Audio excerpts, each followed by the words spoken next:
Hi and welcome back. We're getting a pretty late start tonight. It's about 1 o'clock, but I think we're just gonna sand some more on the bed. That's all I feel like doing tonight. So maybe a pretty short video, but at least something's getting done. As you can see, my shop is turning into almost a wood shop, but we're getting close to getting it up. I think we got maybe a day and a half or 2 days, but all the 4x4 posts have been put in the ground and we're starting to string these boards up. Then we get boards to go across them. Anyways, I'll show you what it looks like when it's done, but I'm pretty excited about how it's turning out. Anyways, we'll get to the Bronco. I'm going to concentrate on this area, this lower portion, kind of get it all knocked down. I can't take the filler cap out, or the filler neck out yet, because it's still connected to the gas tank. Haven't dropped that one yet, but we'll sand around it, and maybe Friday I might try my hand at welding these holes up that we don't need, which is going to be a learning experience for me because I have never welded before, but I'm going to try it out and see how it goes. But we'll mainly concentrate on this area tonight.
Well, my iPhone storage was full and I didn't realize it, but I mean, you saw basically what I did down here and up here. That's what I did mainly on the floor pan. So this new kind of little spot that I see that has like a rust poking through, I just sand it down to bare metal. I just had a lot up the side and going down here. But what kind of, well, I guess it really didn't shock me, but we have some holes back here. And if you feel around on the other side, there's nothing but mud coming out of it. So figure we'll have to make a patch panel. I don't know how far back this way it goes. And I also got a pretty good, don't know if you can see it, but dent right here where I guess I got hit in the bumper. And bumper pushed in right here. It's probably the same way on the other side. But I think that might do it for me tonight. I'm kind of nervous about welding. I've never done it before. And I guess I'm going to give it a shot on Friday. See how that goes. There's some body putty in this crack here, because this is separate from this. You kind of see it right here, and you can see the seam where it kind of comes over. So if you needed to replace this whole piece, it wouldn't be too terrible, I wouldn't think. But I probably don't know what I'm talking about. Anyways, I'm going to try to get all that out of there, because it kind of rusted in there a little bit. And then once we get it all primer and ready for paint, I'll go back in and put some either body filler in there to smooth that out and make it seamless, or some, I think it's automotive putty or something, I can't remember what it's called. And hopefully my fender flares that I get will line up with these holes, but if not, it's no big deal to drill new ones. Those will be covered up anyways. I'm really wanting to kind of see how this is. See if there's any rust holes in this. I don't think there is, but I just really like to get the body off the frame and do the frame off.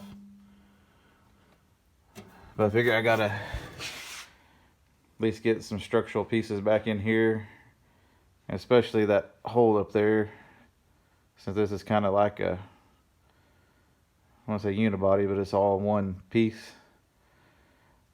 That's a big issue, I would think. Especially if I lift the body off the frame, the front end will just sink down and it won't be square anymore. And two, a couple of my subscribers suggested that I just leave this door pillar on and replace what's bad, which is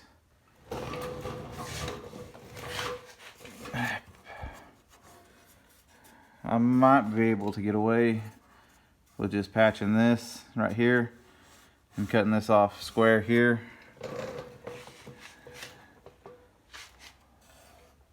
All the way here, so I can save my the part where the hinges for the door line up. And if I do that, I wouldn't have to worry about getting this totally straight, which it already is now. So if I take it off, there may be some play in it. I don't want my doors to be, you know, like this or like this. So that's probably what I'll do, is just buy a whole new door pillar, or what I'm calling door pillar. Cut off that bottom part, then weld it on and weld all this up down here. Once I get the floor, which I need to order, and I'm hoping this one's salvageable, because I didn't see any rust through down here, but I'm just concerned with that spot right there. There's something behind there. We may get into that next week, but this week I'd like to finish sanding this. I'm not done yet, and get that putty out, weld up all the trim holes, and sand or grind those down, and get the gas, drop the gas tank, get that filler neck out, and cover up my tire and put some primer on it. It'll make it look 100 times better. And I'm just gonna primer over those holes for now. I'm just gonna primer over those, and just cut out and replace it when I either might try to see if I can find this lower part down here. But if I have to make it, it's gonna take me a while, since I don't know how to do that and be learning. But he'll get there eventually. It may take me a couple of years. I hope y'all are wanting a lot of videos, because I figure this one's going to take a lot of videos. Anyways, thank you for watching, and sorry it's another sanding video, but it seems like that's the main thing I got to do right now, is try to get the body straight. When I get more parts for the engine, or when I get closer to putting the engine in, because I don't want to do like my other engine, take it apart and just leave it sitting and start rusting. But anyways, we'll dive into that, and I got a bunch of bushings, and we'll get the blasting cabinet uncovered and use it quite a bit here, hopefully the next month or two. But until then, please like, comment, and subscribe. And thank you for everyone that has subscribed to me. It means a lot to me. And I'll see you on the next.